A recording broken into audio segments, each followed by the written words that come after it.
Look into it. John Teller distortion. This mainly gives us an idea why there is certain irregularities in the octahedral structure whenever you have six ligand system. Okay. Normally, if all the ligands are repelled equally to the central atom and the surface electrons, we get to see that there is a regular octahedron observed. And this regular octahedral will have a symmetrical filling of electrons in T2G and EG. That's the usual case. That means whenever there is a symmetrical filling, we can expect, uh, a regular octahedron formation.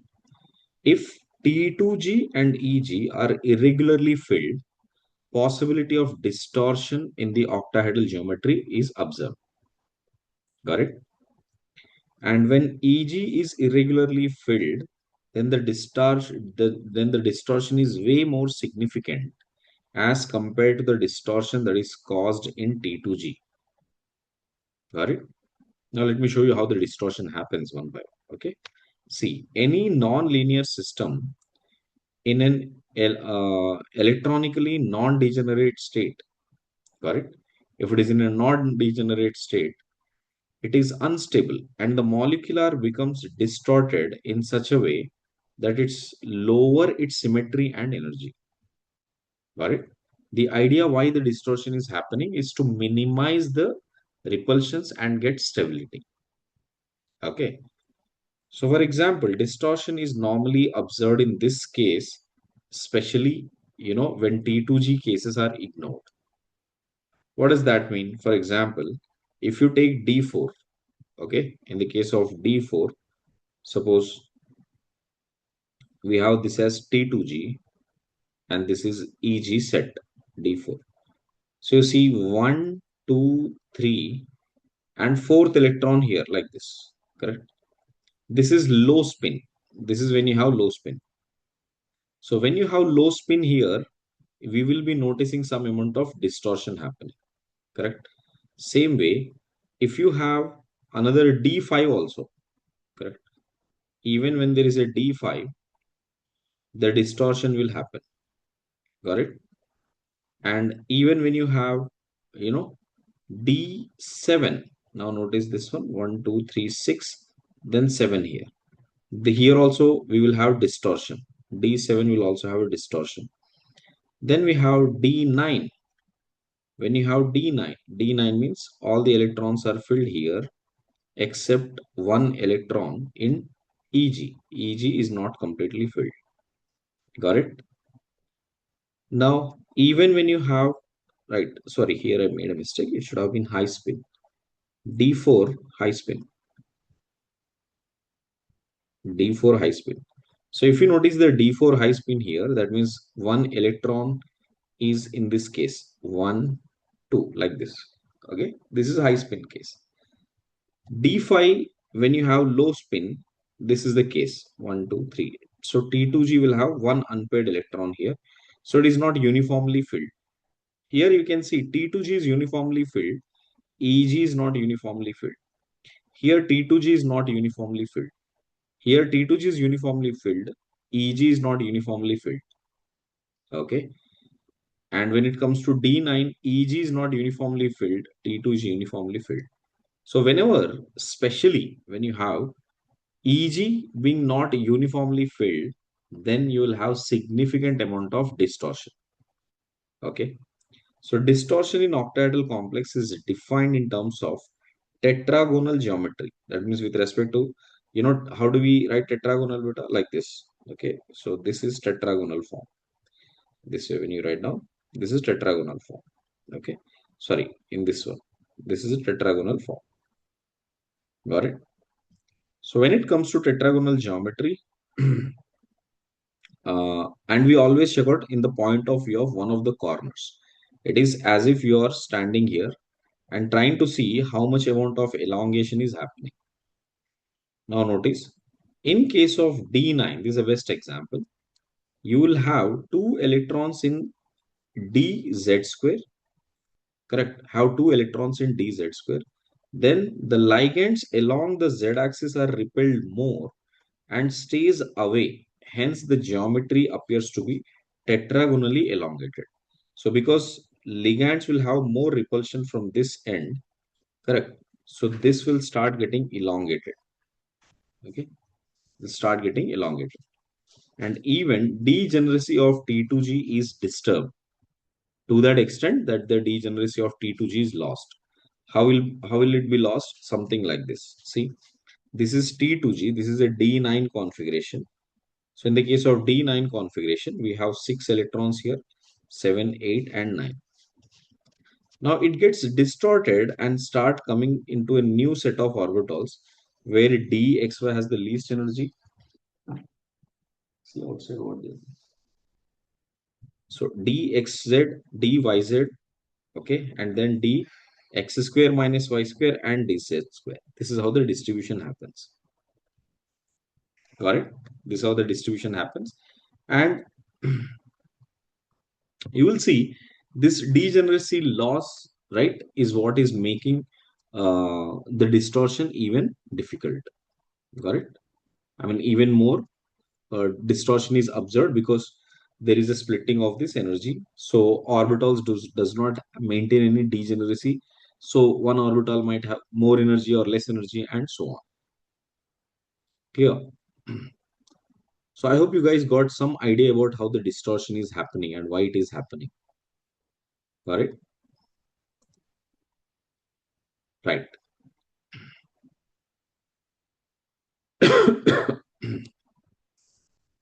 See, in which all cases I mean, this might be a little difficult to understand at first, but my suggestion is think this way. Uh, all you need to identify is the cases in which case the distortion is happening. Got it? So let's see applications of this theorem. Applications of, okay, distortion, distortion, distortion theorem. Okay. So first one, starting with D1, D1, D2, D4, correct? D4, when you have D4 and then D5, correct? D5 in low spin, D4, D4 low spin, D4 low spin,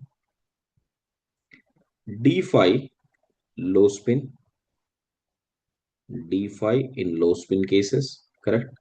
Next, D6 when it is high spin, D, D6 high spin, okay? And then we have D7 high spin, D7 high spin.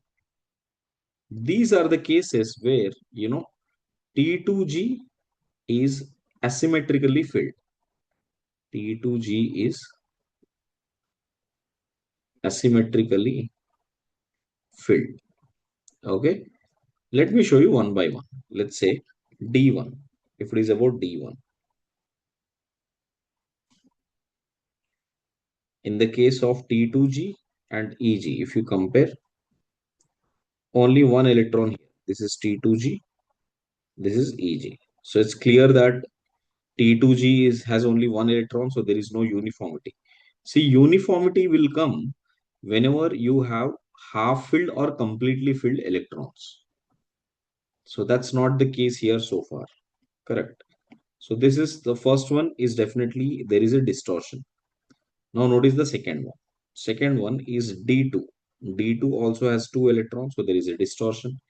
Next we have D4 low spin. So which means 1, 2, 3, and 4. Now also you notice that T2G is not uniformly filled yet. Next D5 also. So D5 low spin 1, 2, 3, 4, 5. Still you can see one of the orbital has only one electron. So this T2G is not uniformly filled. Next we have D7. D7 high spin again 1, 2, 3, 4, 5, 6, and 7. Okay. This is when you have in the high spin. You can see now The T2G has, better filling here. Correct. One second. T7 high spin, right? So one, two, three. Uh, T2G. Okay, sorry, not D7. Sorry, D7 will not be the case because D7 only EG has a asymmetry, not T2G. T2G has, sorry. No, no, I made a wrong. This is high spin, no? Correct. If it is high spin, how do we put it? One, two, three, 4, 5, 6, 7. Again, you can see there is a asymmetry in T2G. So this is correct. So D7 high spin. So in these cases, everybody, in these cases, whatever I have written, check properly. D1, D2, D4, D5, D7. D1, D2, of course, there is no spin required here. We don't have to define. D4, D5, low spin. D6, D7, high spin. Okay, clear. Right. Even in the case of D spin, I forgot to write the D spin here. D5 low spin, and I'll write this last one here. Okay. So D6. So you'll have D6. So 1, 2, 3, 4, 5, 6. Now again you see T2G is not symmetrically filled. Okay. So all of these are affecting the T2G. Got it? So here I can say this is low spin. In the low spin cases, the pairing will happen. This is also low spin, and this is high spin, and the last one is also high spin. Okay, these are the cases we need to. And next, if you notice, we need to discuss about EG. When it comes to EG, you will find only three cases. One is D4 when you have high spin, D4 high spin. Then we have D7 low spin, D7 low spin, and lastly we have D9, D9 no spin defined here. For D9, it doesn't matter whether it is high or low spin. Got it? So let me write down and show you how these are.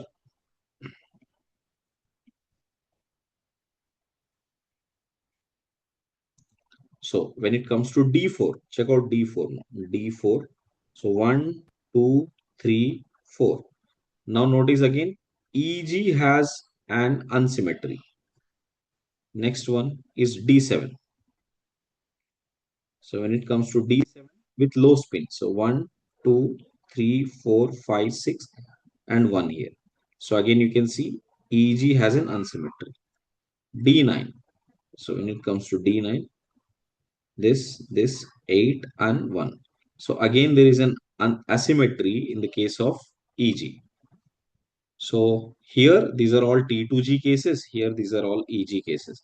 Now this is what will be asked in JEE. Okay, that which of the following arrangements will show John Teller distortion.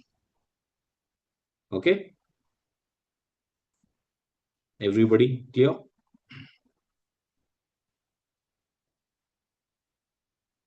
Okay, let me write few examples here.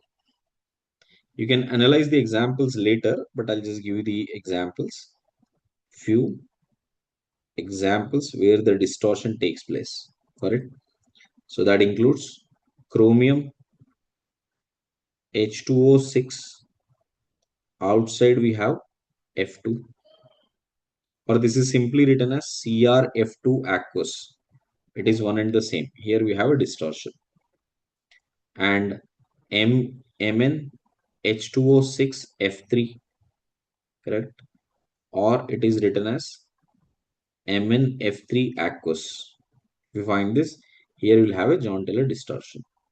And manganese ACAC. Okay, you know that ACAC is a bidentate ligand. So like this. So it will again have +3 oxidation state. Correct. This is one example. Next, Cu En thrice with 2 plus. So this is a D9 configuration. Correct.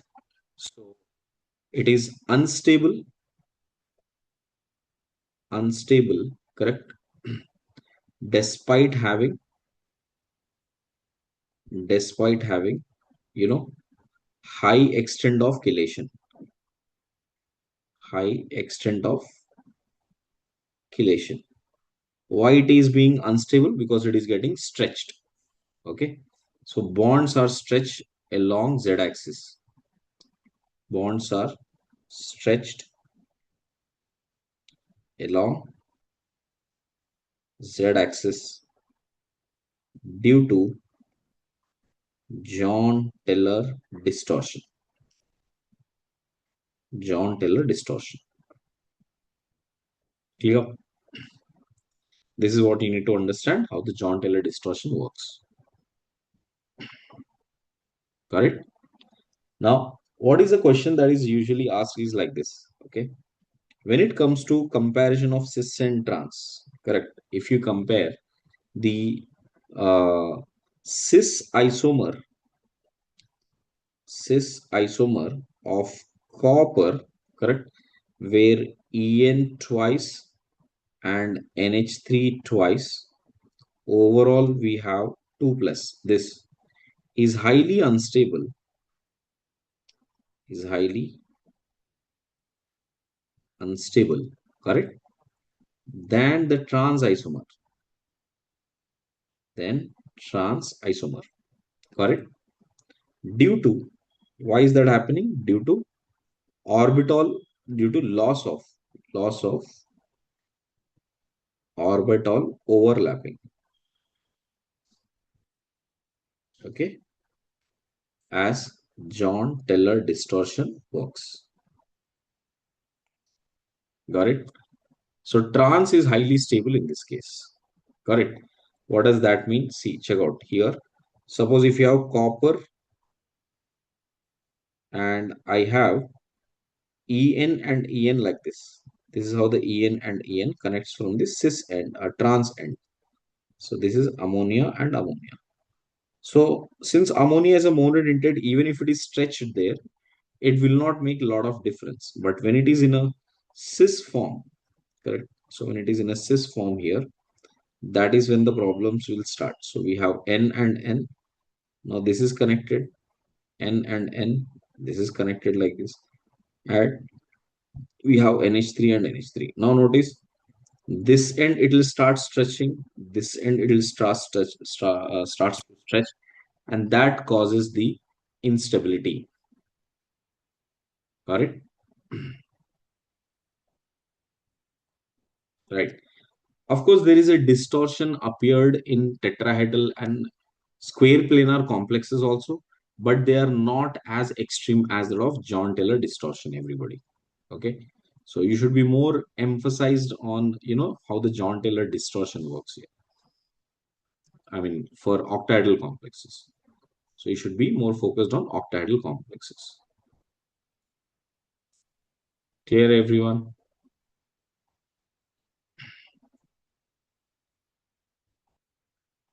Okay. Please make a note, everybody. Especially, please check out these cases, in which case the distortion actually happens.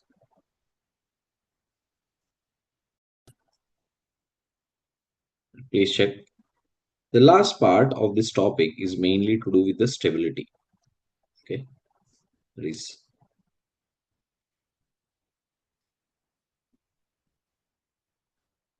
stability of complexes. Okay. So when it comes to stability, right, uh, it has a particular order of importance. First one is chelation based. Correct. So when it comes to chelation and ring size, chelation and ring size based. Correct. And sorry, this is one factor. Let me write out all the factors. Second factor is nature of ligands. Nature of ligands, whether it is strong field or a weak field, that also helps us figure out what is the stability. Okay. Third is the oxidation state of metal, whether it is +2, +3. Higher the oxidation state, more is the stability. Okay, that also I'll write down. Higher positive oxidation state, more stable complex.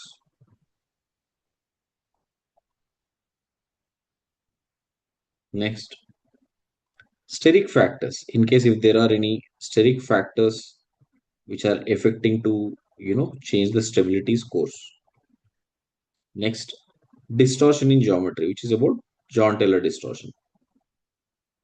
Distortion in geometry.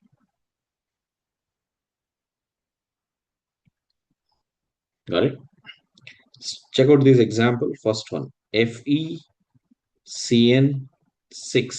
3 minus is a very strong field, correct? So if you compare that with Fe, okay, oxalate thrice, correct? So this would be more, right, as compared to that of Fe H2O6 3 plus, and lastly Fe F6 Fe F6 3 minus. Okay, the first reason why, I mean, the order is like this. And why is the order like this? The first reason is very strong field ligand. Second reason here is chelation. Why this is more than water is chelation. This one is connection from oxygen. Connection from oxygen, and here connection from halogen. So oxygens are better donor than halogen. So that's the reason why this is the order. Okay, got it? Second thing. Second one is more easy. I think I told you this before. FeCN6, if you have 3 minus as compared to FeCN6 4 minus. Now, in this case, the oxidation state here is plus 3. Oxidation state here is plus 2. So, plus 3 is always more preferable. So, it is higher oxidation state case. Correct? Third one.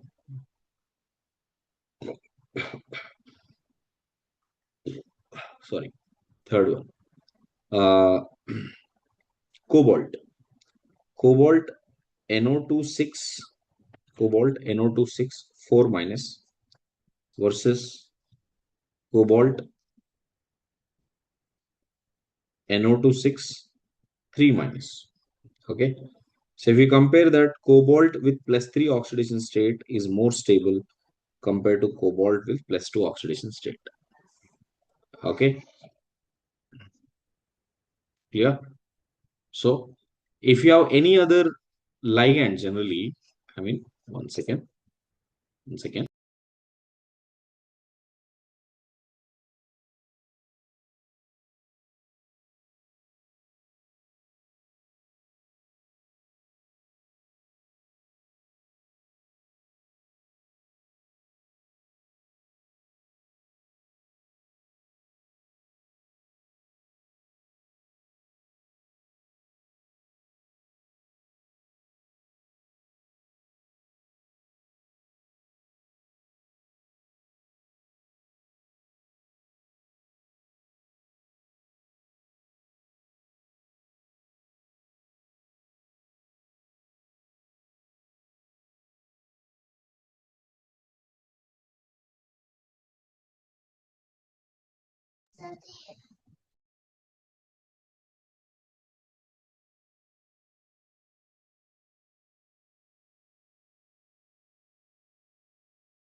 Sorry.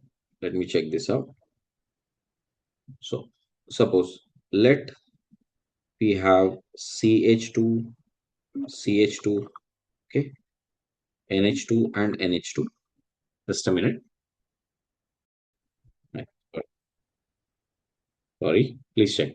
Suppose if this is a ligand L, let's say this is a ligand L, correct? And if this ligand L, right, uh, if it is connected with How should I put it?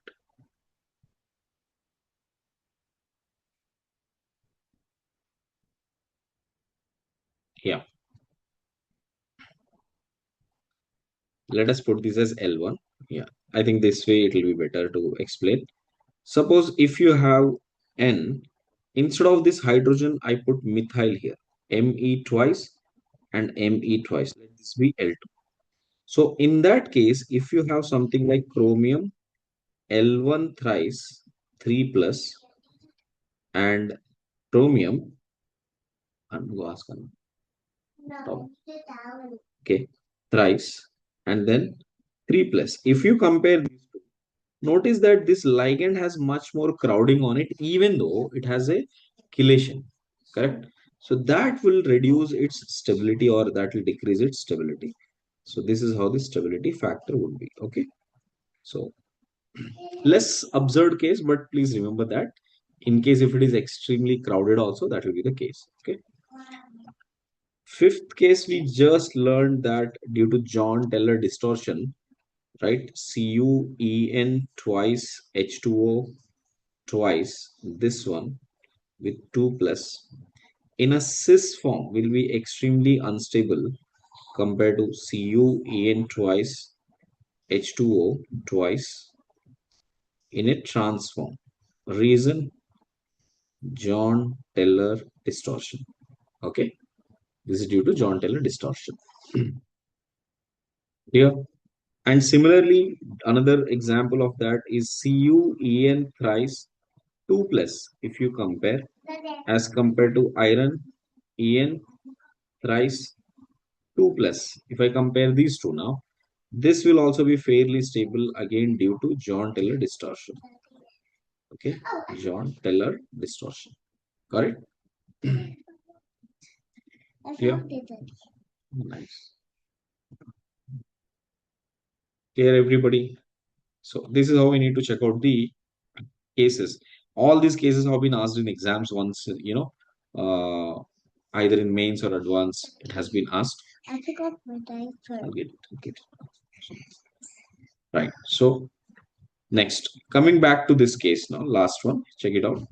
How do we analyze the stability, correct? Based on, I mean, thermodynamically, how do we analyze the stability? Check. Stability of a complex, it is normally written as beta.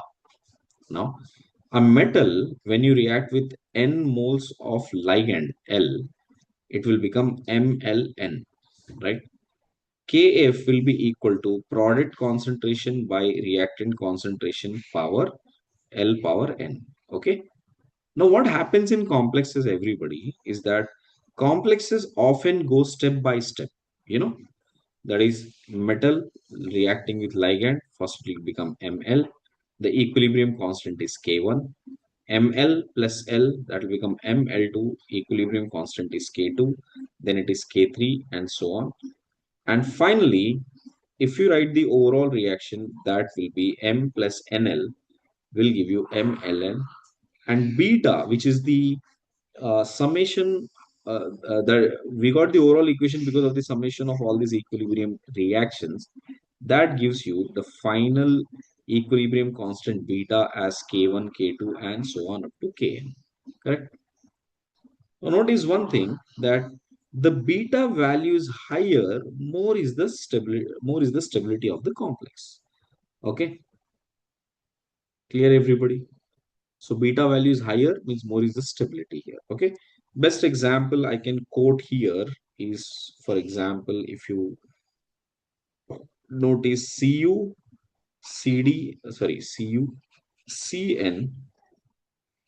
4, I have 2 minus. Okay. This one. And if you compare that with CN 4, 2 minus. Got it? Got it. If you react them with H2S, right?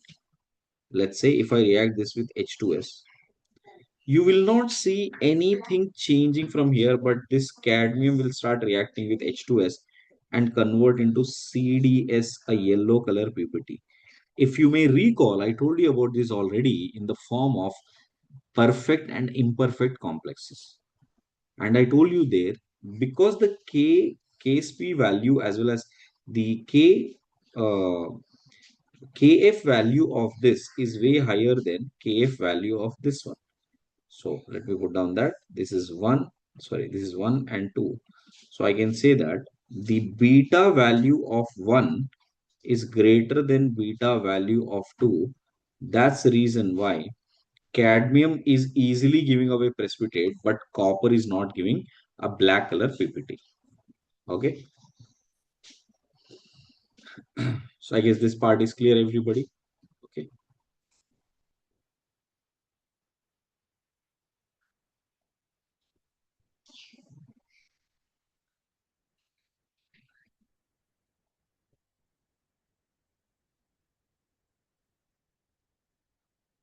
Everyone done? Right.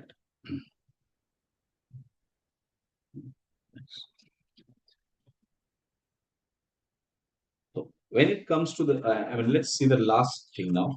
All right. So if you have organometallic compounds, what do you mean by that, and how do we need to check this case? Compounds which are connected with carbon and it is connected via covalent bonds or coordinate covalent bonds and not by ionic bonds. That's very important. Ionic connections are not usually called as the organometallic compounds. It should be always about covalent compound bond formations. Okay. So now let's see uh, which are those compounds. See, organometallic compounds that includes metalloids also, along with metals, it includes metalloids also. Metalloids like boron, silicon, germanium, tellurium, arsenic, antimony, and so on. All of this. Got it? And see, if you take RLi, RMGX, R2ZN, R2CD, all of them are directly connected with carbon. So these are all organometallic compounds. Got it? In fact, even when it comes to beryllium, if it is connected from the uh, benzene ends here, I mean CO minus here, so that is also considered as organometallic compounds. And silicon here is connected to carbon here in a silicone form, or this is trialkyl silicate form. Then you have sandwich complexes where you have benzene connected with chromium or cyclopentadienyl connected with iron, correct? Nickel connected with carbon directly in the form of carbon monoxide, R2CuLi. Okay. Even if you have FeCO5, FeCO5, then Zeus salt, all of these are organometallic compounds. And see, cyanide is generally a non-polar compound. That's why we usually do not include that in organometallic compounds. Okay. This is another important question. Might be asked about the list of organometallic compounds. Okay. Clear, everyone? Please check into this case. Okay.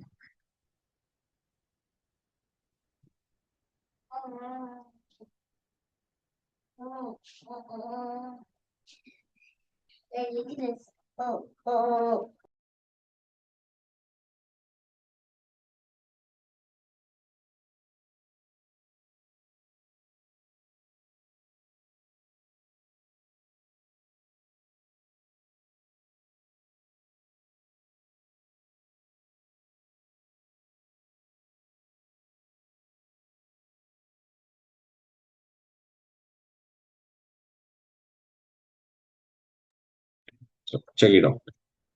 Now, the last thing, right, which we need to learn out of this topic. Actually, I have not written in the notes, so please remember this. I kind of forgot to add this page. Okay, 18 electron rule. 18 electron rule. Got it? Specifically, this is made for carbonyl compounds like this. These kind of carbonyl compounds. Correct? We know that EAN rule, right? EAN is replaced. EAN is replaced, correct, by 18 electron rule. Okay, clear. Here we consider only valence electrons of central metal atom. How many valence electrons we have? Okay. What are the valence electron means, everybody? That includes n minus 1 d, ns, and np orbitals.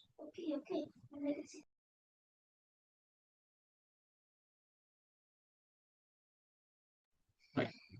Okay. Next thing is 18 electron rule.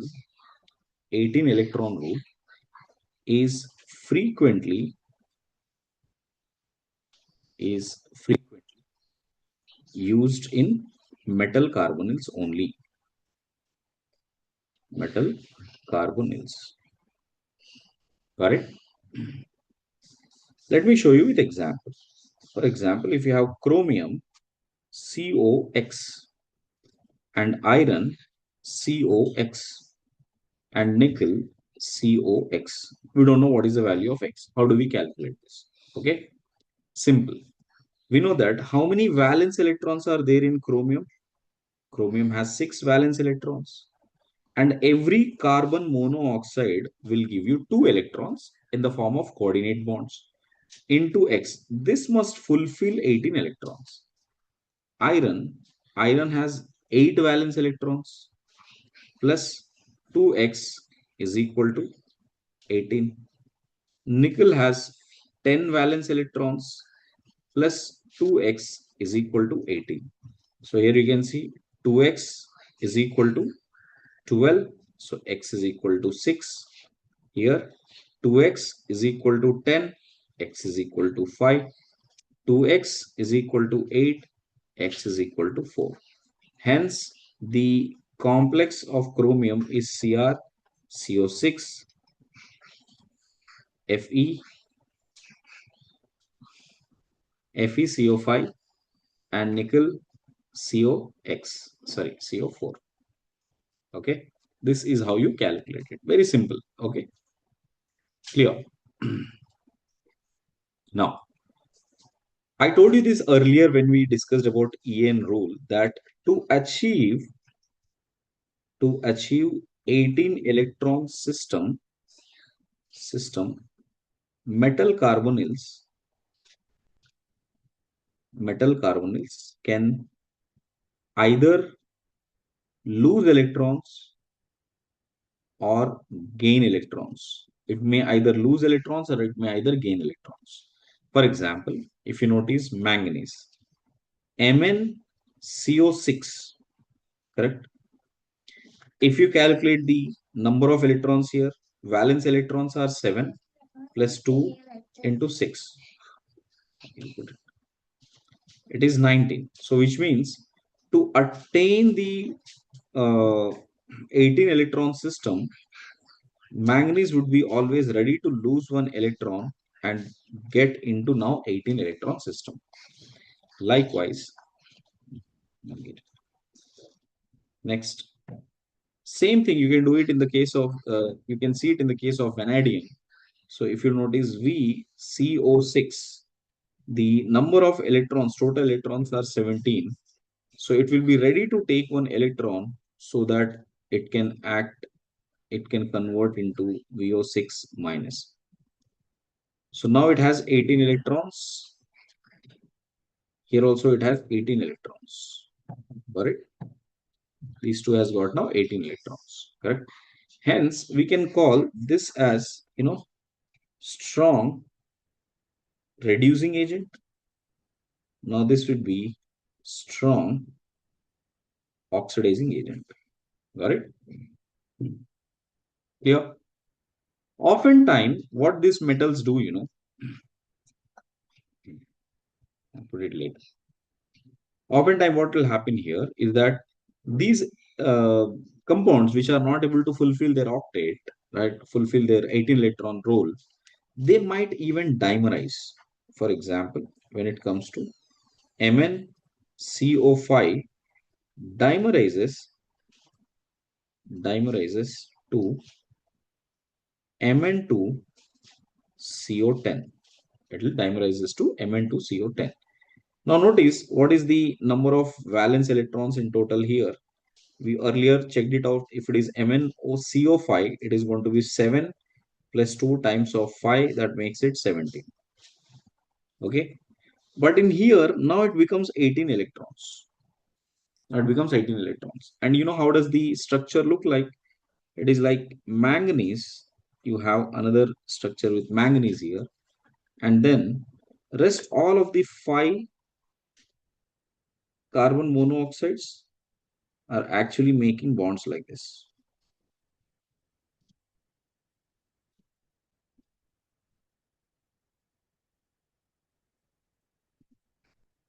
These are all carbon monoxides.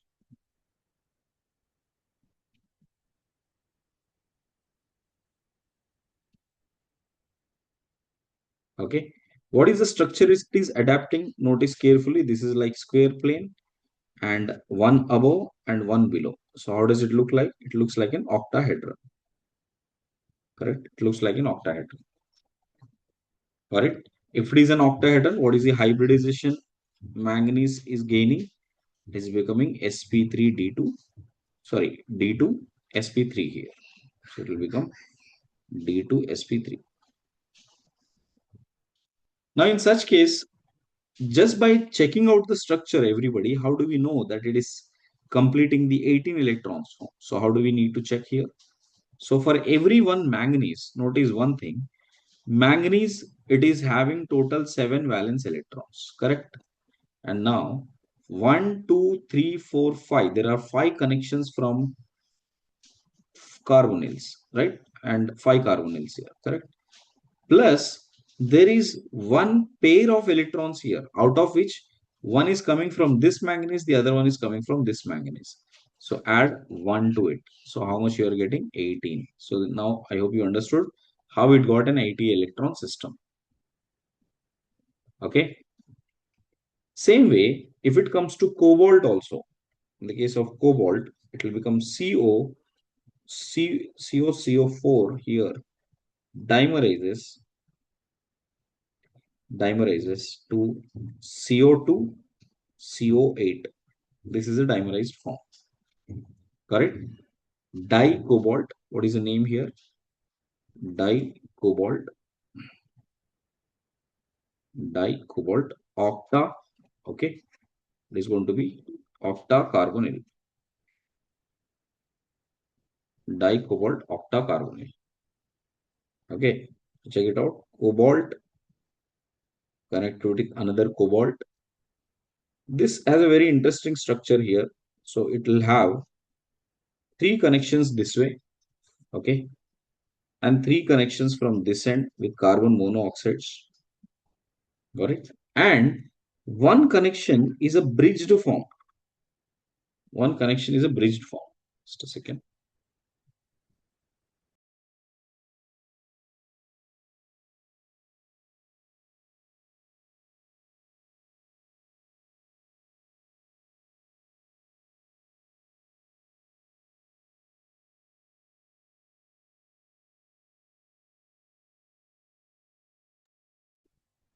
So check out.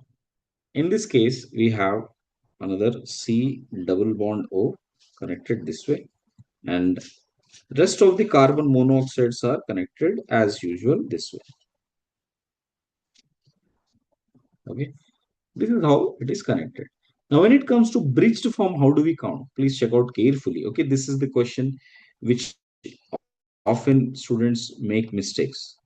So, for example, if you have to find out the 18 electron rule, whether the by the way, if 18 electron rule is followed, automatically En is followed. So sometimes in the question they will ask you, is the En followed or not, or which of the following is getting an inert gas configuration, right, in this complexes. So you need to just check out 18 rule. If 18 rule is followed, automatically it will follow En rule. Okay. So cobalt has 9 valence electrons, correct? And across it we have 3 ligands, each will give 2 electrons, correct? That is also done. Next, if you notice carbonyl here, so first one for this cobalt, one electron is coming from here, one electron is coming from here. So another two electrons which are coming from carbonyl. And then there is one electron which is present between cobalt and cobalt, which is shared. Correct? So let me put it in description here. This one, and this one. The first one is coming from ligands. Okay. Second one is coming from bridged ligands. Bridged ligands. Third one electron is coming from covalent bond between the metals. Okay. Or known as metal-metal bond. Going ahead, we'll be using this as a reference, metal-metal bond. Now add all of them and see how much you are getting. So this is 6 plus 2, 8 plus 1, 9 plus 9, 18. So 18 electron is being followed. Got it? Now you might ask, sir, ये तो हमको structure पता था. What if we do not know the structure? How do we calculate? So the reverse can also work here. That means if you know that to follow 18 electron rule, it will always try to adapt some kind of a structure like this. So let's put it into a formula base here. All right. That is by 18 electron rule, okay, number of metal bonds, number of metal bonds can be calculated. Number of metal bonds can be calculated. Got it? In polynuclear, in polynuclear metal carbonyls. Okay. For example, if you take number of bonds, number of bonds that include 18 times of n, correct, minus total valence electrons divided by 2. This is a formula to be used. Got it?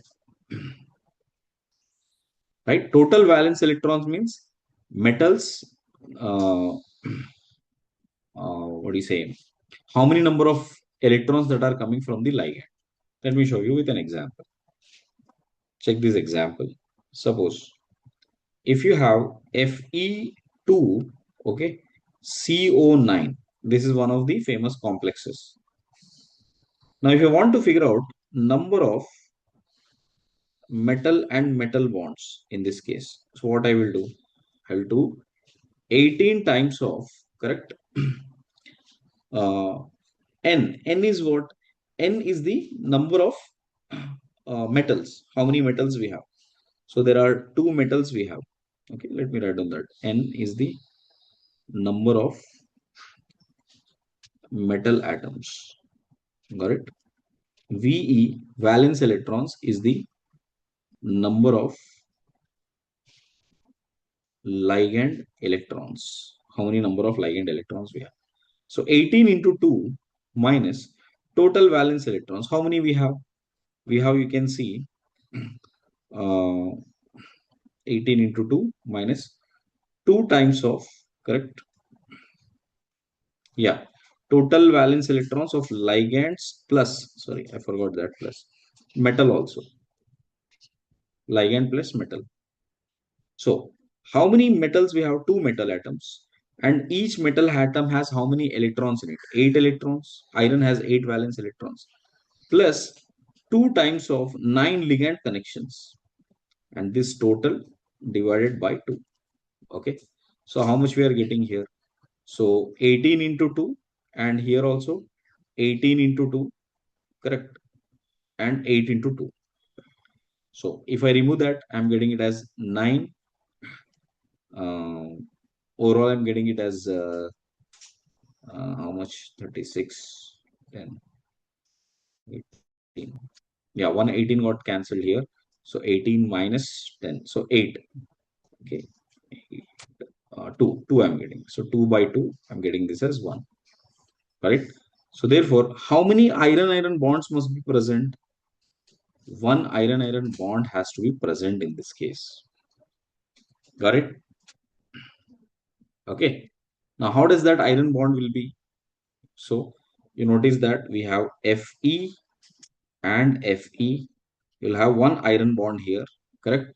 And see, since we have total of 9, correct? Since we have total of 9, my suggestion is first we will make this, we will make at least 3 carbon monoxide distribution. 3 here and 3 here first. Okay, correct. 3 here and 3 here. Then we can make another 3 into bridged form like this. This is one bridge. This is the second bridge. This is the third bridge. Now let me count it down whether this particular type of structure is matching or not. Okay. For example, I want to find out the 18 electron system for this iron. You know that 8 electrons are coming from valence shell electrons. Okay.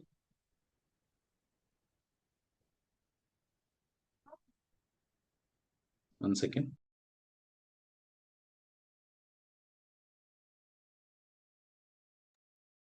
Right. 8 plus this side you have 6. 2 plus 3, 6 plus 6 we have here.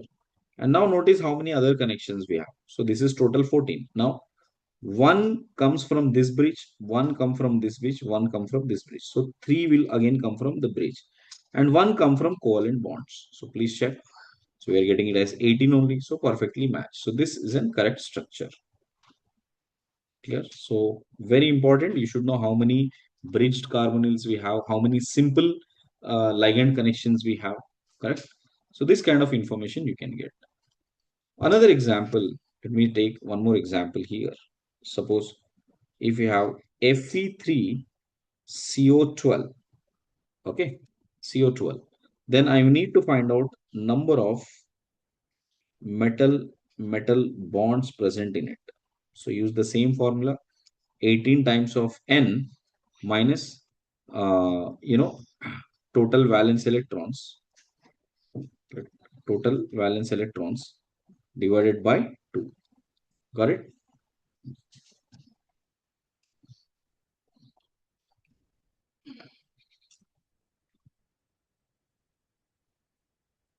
So let us see how much we are getting here in this case. So we have 18 into 3 minus, got it?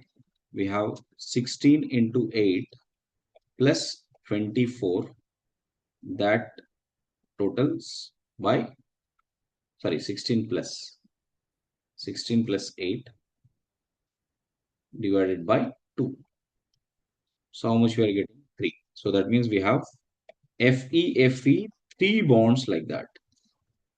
So you have a total of 3 bonds in this case. So I hope you guys understood. Okay. Next.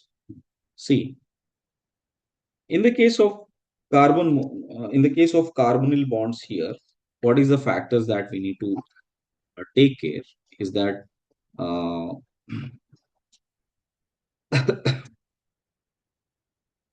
when you replace the nitro carbon monoxide with NO, then what will happen? Okay, see,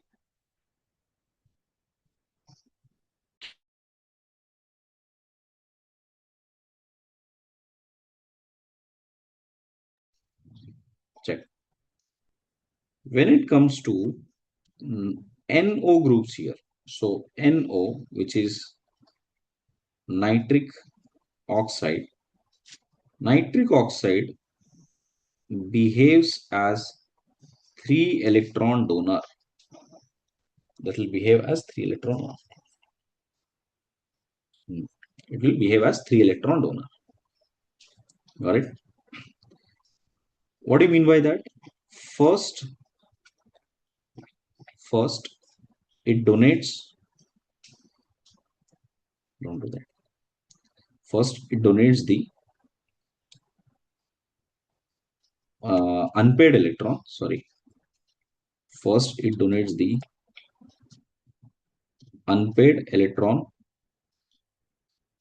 present in pi star orbital. When you write the molecular orbital for carbon monoxide, you will see that this unpaired electron is in pi star orbital. Correct? To vacate, okay, that to vacate d orbital, to vacant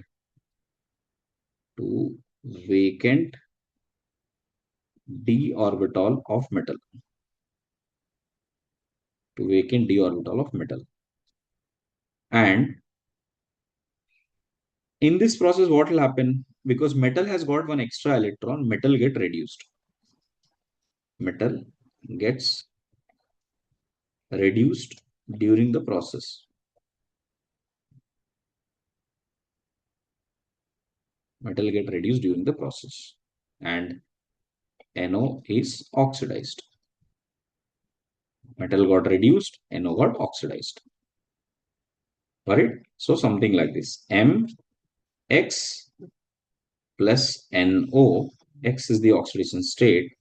Now this has become N x minus 1 and NO has become plus. Got it? Normally, NO molecular orbital, if you notice, the last two orbitals, this is based on molecular orbital theory, everybody. We'll have two electrons here and one electron here. The two electron one is called as non-bonding molecular orbital, and this one is a pi star orbital. So that's the reason why first NO would like to donate it, and then it uses this non-bonding molecular orbital to share the electrons towards metal. Got it? So electron pair from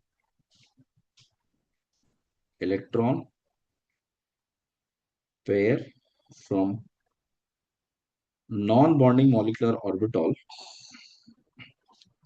will make sigma bond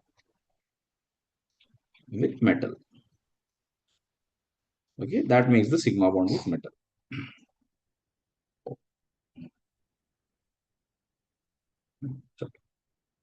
Done. So guys, please understand one aspect here. Suppose if you have iron, don't do that. If you have iron, CO5, total 18 electrons that we just learned. But if I replace this carbon monoxides with 2 moles of NO, 2 moles means each nitrogen is giving 3 electrons and there are 2 of them. So it is providing 6 electrons. Although it is 2 NO only, it is providing 6 electrons. So what will happen? It will become Fe with NO twice and CO twice. Now I have removed, clear, how many COs? I have removed 3 COs. Why? Because I'm actually getting 6 electrons. So that means I am getting 3 new pairs. So I have removed 3 old carbon monoxides. So you can see that is 3 into 2. So which is 6 electrons. So 6 electrons in, 6 electrons out. Okay. Now check out whether it is following the octet rule or not. See, iron has now -2 oxidation state. NO twice will have +1 oxidation state, each one, and carbon monoxide will have 0 oxidation state. Now you can see how many electrons is supposed to have. It has supposed to be 8 electrons, but 2 got added. Plus NO is bringing 2 into 2 electrons, and carbon monoxide is getting 2 into 2 electrons. So see, total it is 18 electrons. Valency is satisfied. Clear, everybody? So which means NO, 2 NO is equivalent to replacing 3 carbon monoxides. Okay, important question. Let's check this out. This also explains the fact that if you compare the relative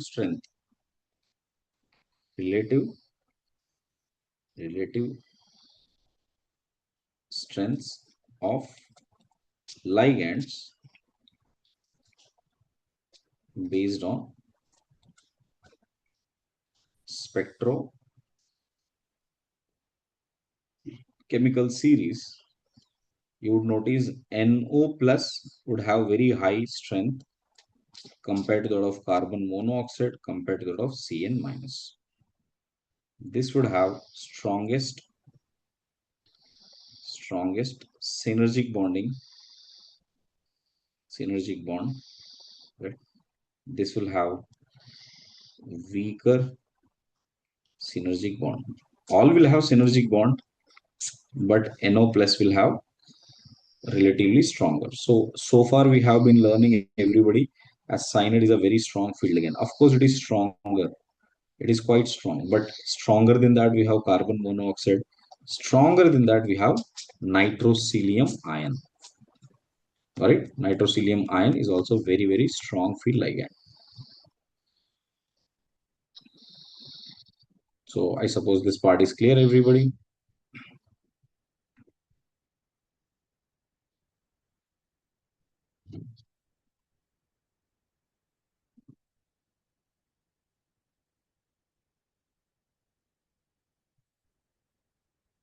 Right. Next, when it comes to strength of carbon monoxide or strength of bonds in carbon monoxide, what all factors we need to see? Okay. See, whenever we have MCOX, correct? Here, here, carbon monoxide bond order is more than simple carbon monoxide. Okay.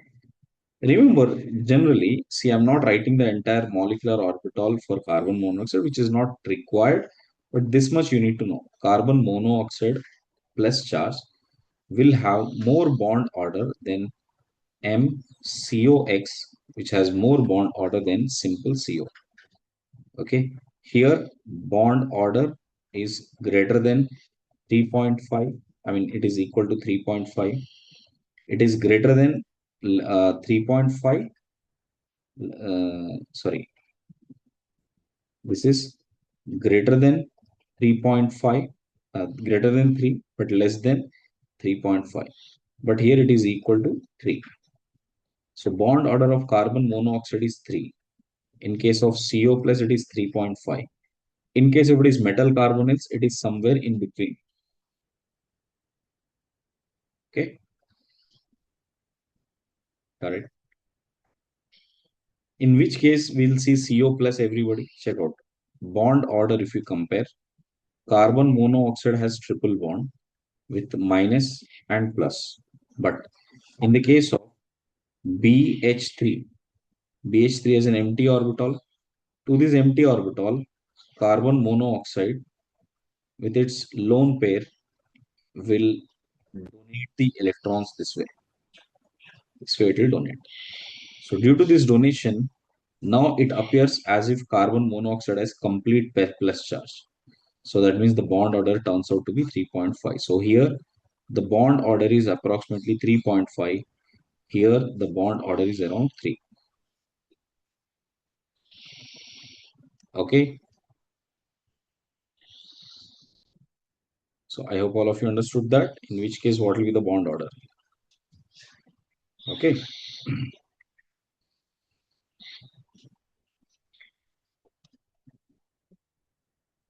Now, how does this impact the bond order in metal carbonyls? Let us understand that. Okay. Impact of bond order of carbon monoxide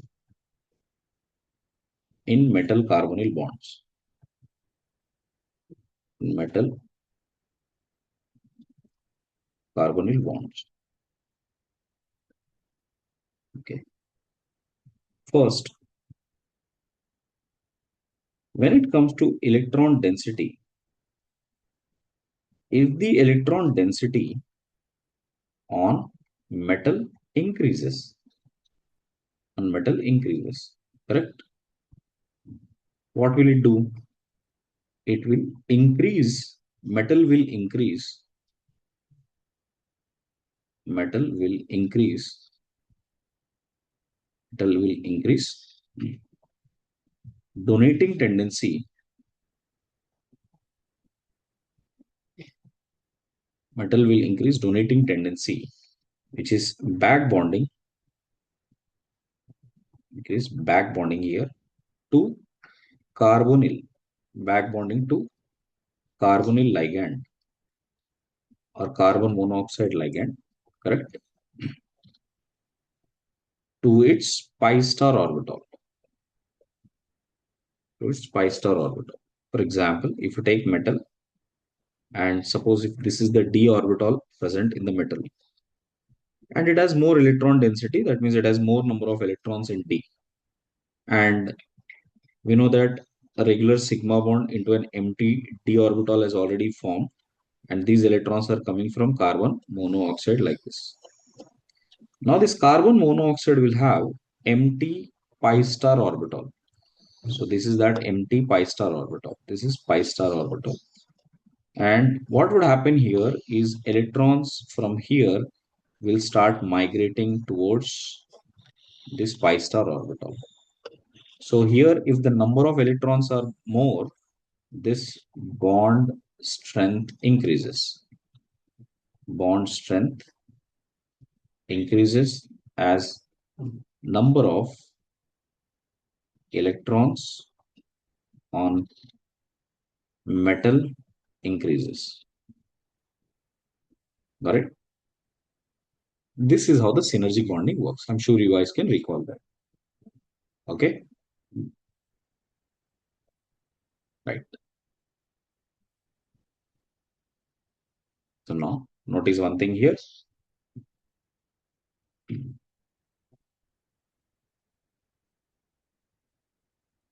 See, if there is more back bonding here, more back bonding between metal and carbon like this, if the more back bonding is observed, then more occupancy, more occupancy of pi star orbital of carbon monoxide. And you know that what happens if you have more occupancy in carbon monoxide, then less will be the carbon oxygen bond order. So bond orders will start decreasing. Of course, it will still be greater than carbon monoxide, which is 3, but yet it will not reach 3.5. I hope now you understood why it is not able to reach 3.5. Okay, so in simple terms, more bond order of metal and carbon, then less bond order of carbon and oxygen. Carbon and oxygen. Got it? Clear? So here there is one more important term that we need to learn, that more is the more bond order of metal carbon, then less will be the right frequency of carbon monoxide. What is this frequency? This is called infrared stretching frequency. Infrared stretching frequency. A lot of time this terminology is used. What happens to the nu of carbon monoxide? That is infrared stretching frequency. What is this frequency? This is the required frequency to oscillate the bond at maximum levels. Okay, here, correct. So simple. Stretching frequency is more for stronger bonds.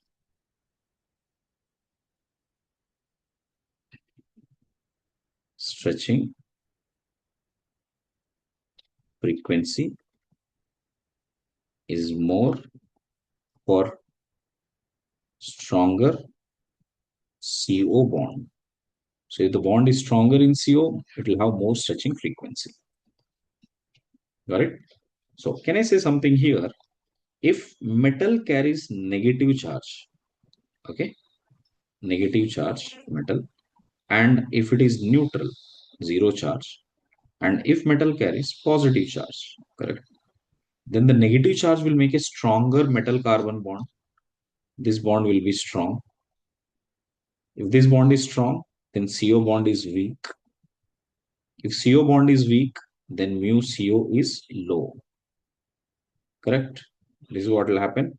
So we can say that here stretching frequency of carbon monoxide in the case of positive charge metal versus it will be lesser than stretching frequency of carbon monoxide when metal is neutral and carbon monoxide when metal is uh, sorry, this is negative. First one is negative, last one is positive. Okay, this is a very standard question, everybody. Okay, it will be asked like which, in which case we'll have more amount of stretching frequency.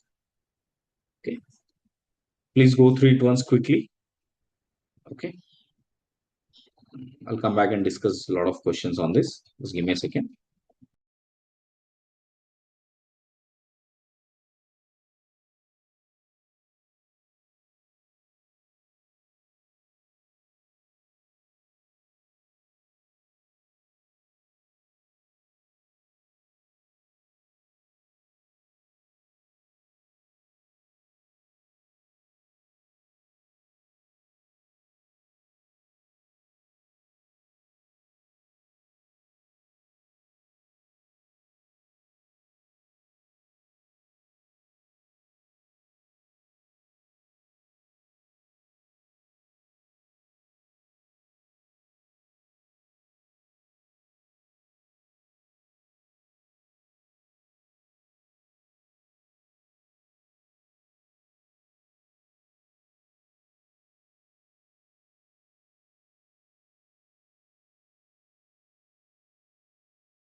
Is that okay, everybody?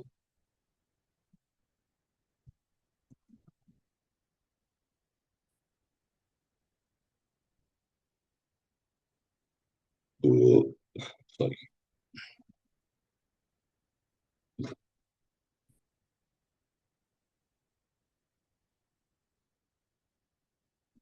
Done.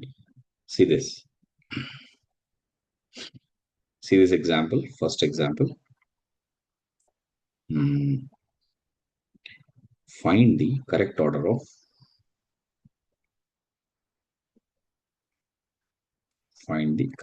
of carbon carbon monoxide bond order. Okay. Compounds given are NiCO4 1, carbon monoxide 2, CuCO4 plus MnCO4 3 minus iron CO4 2 minus cobalt CO4 only minus. So this is 3 and 4 and 5 and 6, and lastly BF3CO, which is 7. Okay.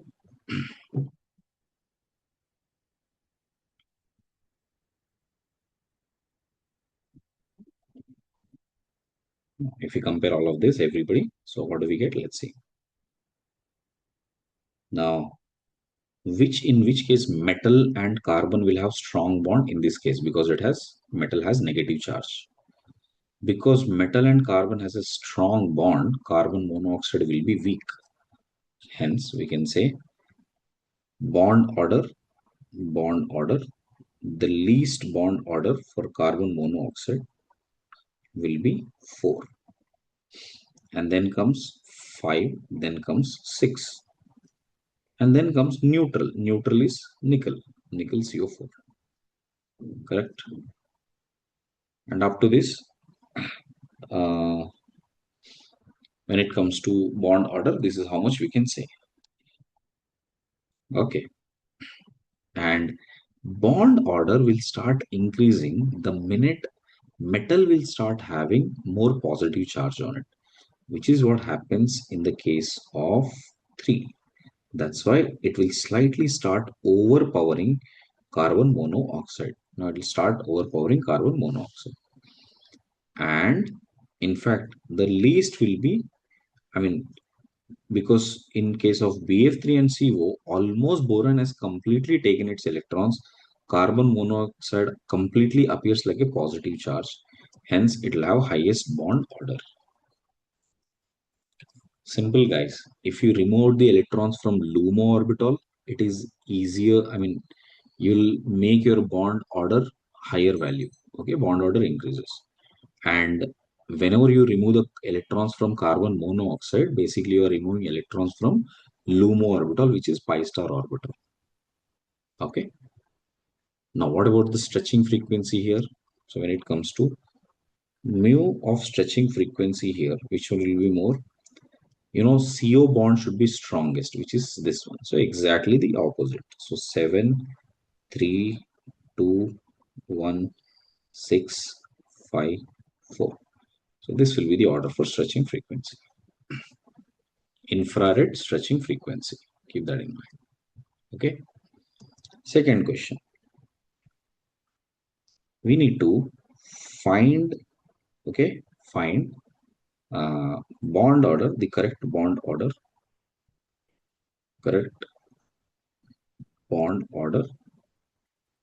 of carbon monoxide in titanium CO6 2 minus and vanadium CO6 minus and manganese CO5 plus and CrCO6 only, no charge. Okay. So since we have just done that, I think you should be able to know when it comes to bond order, the correct order will be, so let me put this as numbering 1, 2, 3, 4. So whichever the highest donor is, vanadium is the highest donor. Sorry, titanium is the highest donor. So 1, then 2, then 4, and then 3. This will be the order. And when it comes to stretching frequency, it will be opposite. So 3, 4, 2, 1. Another example. Okay.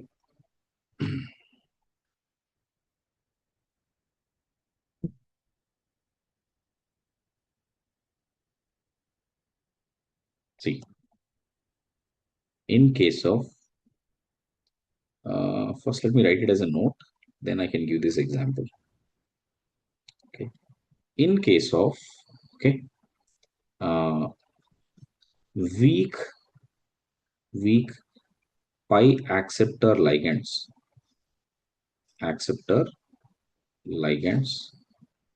present,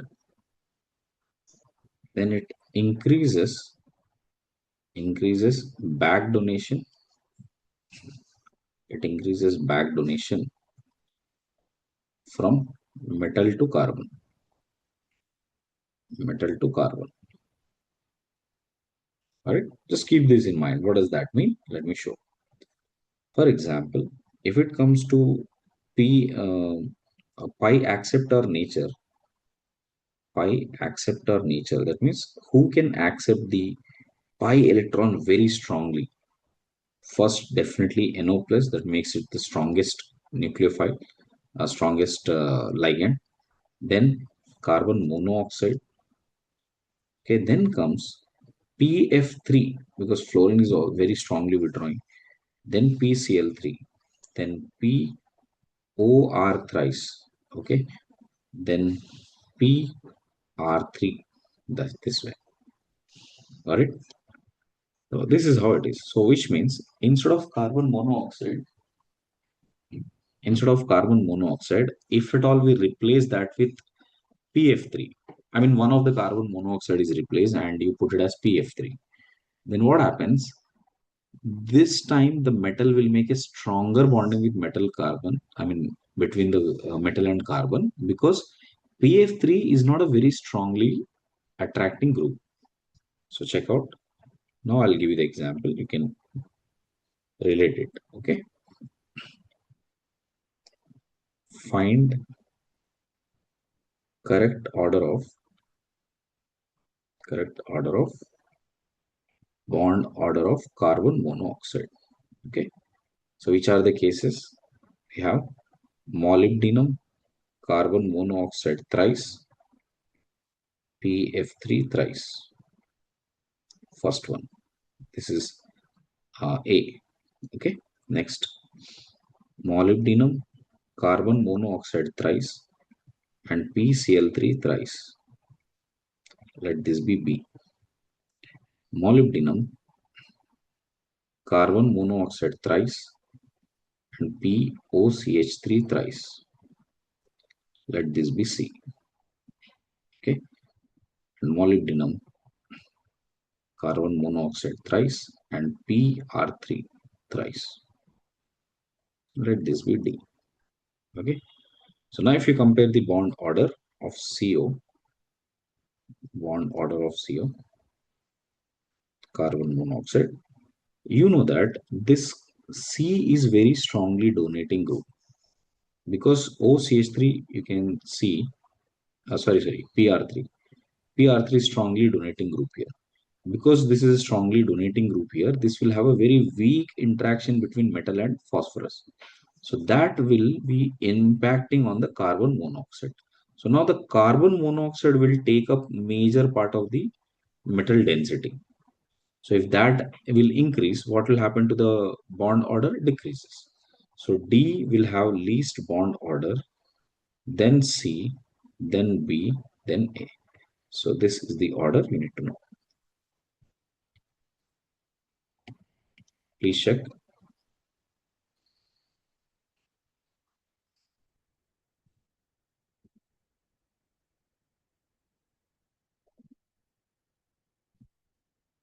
Please let me know if you have any doubt.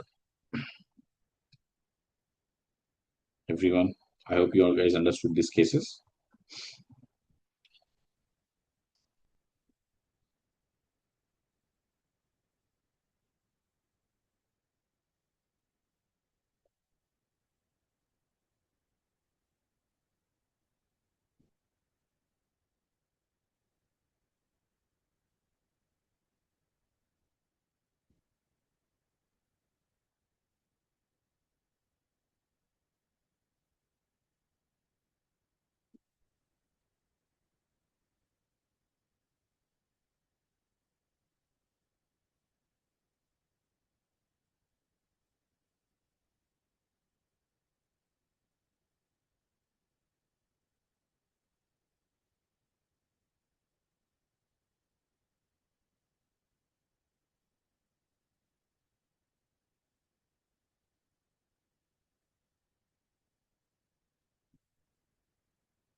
Yeah, everybody.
Bad guy. Okay. So this is where we'll end it.